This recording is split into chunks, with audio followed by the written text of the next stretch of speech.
श्री गणेशाय नमः। मंगलमूर्तये नमः। हाँ तो छात्रों, आज की उपस्थिति कक्षा निरुक्त शास्त्र के प्रथम अध्याय के अंतर्गत पंचम पाद का पाठ हम लोग आज से प्रारंभ करेंगे। तो पंचम पाद का मूल पंक्ति में ध्यान देंगे। मूल पंक्ति देखें। अथापि इदं मंत्रेण मंत्रेषु अर्थ प्रत्ययो न विद्यते, अर्थम अप्रतीयतो नात्यंतम स्वर संस्कारो देशः, तदिदं विद्यास्थानं व्याकरणस्य कार्त्स्न्यं स्वार्थ साधकं च इति मंत्रार्थ प्रत्यया अनर्थकं भवति इति कौत्सः। अनर्थका हि मंत्राः तदेतेन उपेक्षितव्यम। तो मूल पंक्ति जो है, अथापि इदं मंत्रेण मंत्रेष्व अर्थ प्रत्ययो न विद्यते। अथापि, अथ यह अधिकारार्थ है, अपि यह संभावना अर्थ में है। इदम अंतरेण, इस निरुक्त शास्त्र के बिना मंत्रेषु अर्थ प्रत्यय न विद्यते, मंत्रों का अर्थ ज्ञान नहीं होता।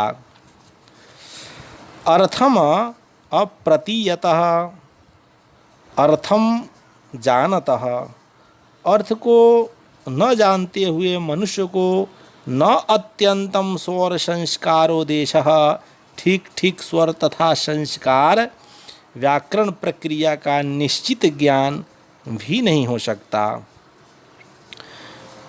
तत, इसलिए इदम यह निरुक्त शास्त्र व्याकरणस्य विद्यास्थानम, व्याकरण का विद्यास्थान, व्याकरण का ज्ञान कराने वाला, कार्त्स्न्यम, व्याकरण की पूर्ति करने वाला, स्वार्थ साधकम च, और स्वार्थ स्वप्रयोजन वेदार्थ ज्ञान का साधक है। तो यहाँ जो मूल पंक्ति में बताया गया है, व्याकरणस्य विद्यास्थानम कार्त्स्न्यम, तो विद्यास्थान है क्या, विशेष जानकारी के लिए छात्रों, तो विद्यास्थान जो है वह 14 हैं। जो बताया जा रहा है कि अथापि, जो मूल पंक्ति में बोले हैं, अथापि का प्रयोग बताया जा रहा है कि निरुक्त का कोई अन्य प्रयोजन भी है, वह है शब्दों का निर्वचन करना। जिसका वर्णन होने जा रहा है वो उद्देश्य है, अर्थात उसका निर्णय है विद्यास्थान के बारे में। तो विद्यास्थान कुल 14 माने गए हैं। वो है पुराण न्याय मीमांसा धर्मशास्त्रांग मिश्रिता वेदाः स्थानानि विद्यानाम धर्मस्य च 14। तो ये विद्यास्थान है 14। यदि मंत्रार्थ अप्रत्ययः अनर्थकं भवति इति कौत्स्यः, अनर्थका हि मंत्राः। यदि मंत्रार्थ प्रत्ययाये एतादारभ्यते निरुक्तम अनर्थकम एव भवति इति किम कारणम, अनर्थका हि मंत्राः तस्मान्नारब्धः व्यमित्येव कौत्सो मन्यते। यदि मंत्रार्थ प्रत्ययः, यह निरुक्त शास्त्र मंत्रों के अर्थ ज्ञान के लिए ही है, तो अनर्थकम भवति, यह व्यर्थ ही है, क्योंकि मंत्राः अनर्थकाः। वेद या मंत्र स्वयं निरर्थक वस्तु है। इति कौत्स्यः, ऐसा कौत्स का कहना है। कौत्स ऐसा बता रहे हैं कि मंत्राः अनर्थकाः। पुनः तद एतेन उपेक्षितव्यम किमसौ सत्यमाचष्टेः वृथेति वा परीक्ष्यम। तत सो यह हमारा मत एतेन इस वक्ष्यमाण कारण समूह से उपेक्षितव्यम, जान लेना चाहिए। या तत्वह हमारा मत एतेन उपेक्षितव्यम, इस निरुक्त को अच्छी तरह विचारना चाहिए। अब जो है पुनः अग्रिम मूल पंक्ति में ध्यान देंगे, मूल पंक्ति का अध्ययन करेंगे। नियतावाच्ययुक्तयः नियतानुपूर्व्याः भवन्ति अथापि ब्राह्मणेन रूपसम्पन्नाः विधीयन्ते। उरुप्रथस्व इति प्रथयति, प्रोहाणि इति प्रोहति, अथापि अनुपपन्नार्थाः भवन्ति। औषधे त्रायस्व एनं स्वधिते मा एनं हिंसी इत्याह हिंसन। तो अब इसका उद्देश्य समझेंगे। नियत वाच्ययुक्तः नियतानुपूर्व्याः भवन्ति। तो हम मंत्रों को निरर्थक क्यों कहते हैं, सो सुनिए। नियतवाच्ययुक्तयः, यह मंत्र नियत निश्चित शब्दों की रचना वाले नियतानुपूर्व्याः और निश्चित क्रम वाले भवन्ति होते हैं। अर्थात लौकिक भाषा की तरह इन मंत्रों को हम जरा भी उलट फिर नहीं कर सकते और न इनके शब्दों की जगह इनके पर्याय रखकर ही बोल सकते हैं। जैसे उदाहरण के लिए अग्ना आयाहि वितये में विभावशो आगच्छा इत्यादि पर्याय नहीं रख सकते और वीतया आयाहि अग्नये इत्यादि क्रम भी नहीं बदल सकते, किंतु लोक में यह सब स्वतंत्रता है। जैसे आहार पात्रम, पात्रम हार, कुछ भी बोल सकते हैं। सो इसलिए हमें तो ये मंत्र निरर्थक जचते हैं, क्योंकि यदि इनमें निश्चितता क्रम है तो यह श्रेय साधक नहीं माने जा सकते। पुनः आगे है अथापि ब्राह्मणेन रूपसम्पन्ना विधीयन्ते उरुप्रथस्वेति प्रथयति प्रोहाणि इति प्रोहति।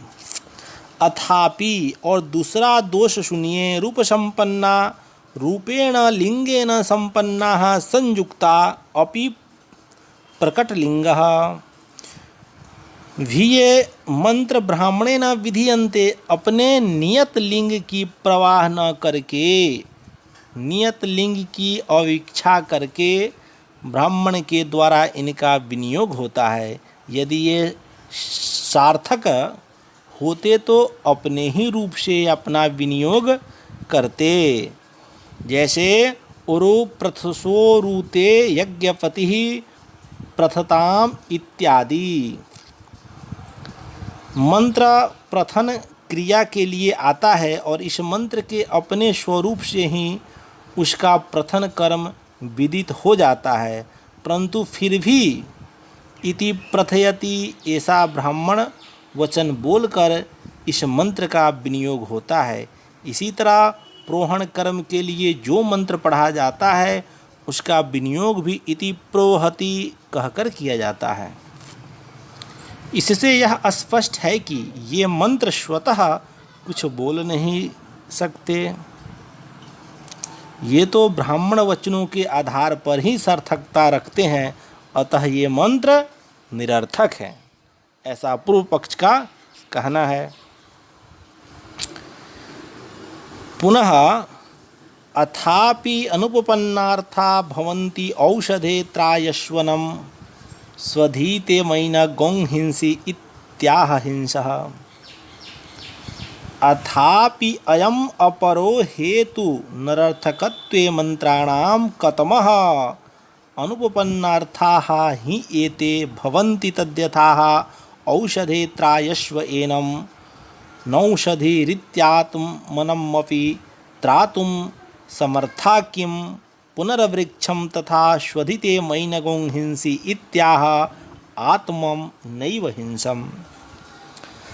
तो अथापि एक और दोष है कि ये मंत्र अनुपपन्नार्थाः भवन्ति, अयुक्त असंगत अर्थ वाले होते हैं। जैसे कि हे औषधे एनम, इस वृक्ष की त्रायस्व रक्षा कर।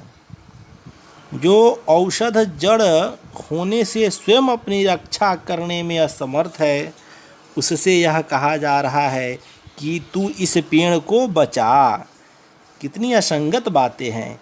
इसी प्रकार स्वधिते हे खड्ग एनम, इस पशु को मां मत हिंसी, मत मार।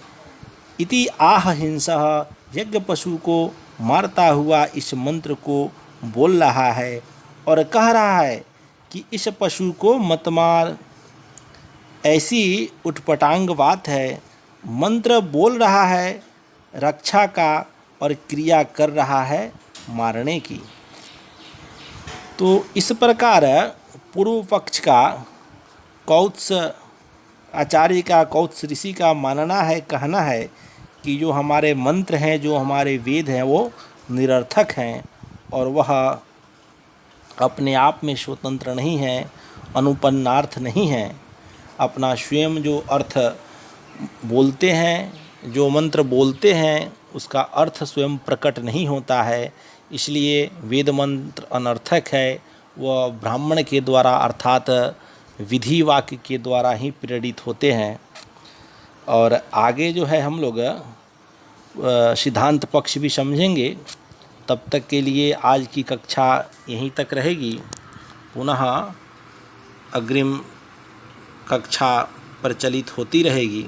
छात्रों को जो कुछ भी शंका हो, पूर्व की भांति कॉल के माध्यम से, व्हाट्सएप के माध्यम से अपने शंकाओं का समाधान करते रहेंगे। तब तक के लिए धन्यवाद।